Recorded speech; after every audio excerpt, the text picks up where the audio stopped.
বেঈমানদের সাথে হয়, যদি তোমাদের সম্পর্কটা হয় অমুসলিমদের সাথে তোমাদের সম্পর্ক বন্ধুত্ব যদি হয়, তাহলে তারা ওই জাহিলি যুগে তোমাদেরকে আবার ফিরিয়ে নিয়ে যাবে। নাউজুবিল্লাহ।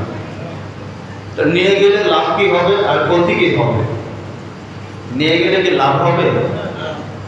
আল্লাহ রাব্বুল আলামিন আবার বলে দিচ্ছেন, সতর্ক করছেন, ইয়ারুদ্দুকুম আলা আ'কাবিকুম ফাতানকালিবু খাসিরিন। যদি তোমরা তাদেরকে অনুকরণ করে, তাদেরকে আদর্শ মেনে তোমাদের জীবন পরিচালনা করো, ফাতানকালিবু খাসিরিন, তাহলে তোমরা দুনিয়াতেও ক্ষতিগ্রস্ত হয়ে যাবা, পরকালীন জীবনে তোমরা ক্ষতিগ্রস্ত হবে। নাউজুবিল্লাহ।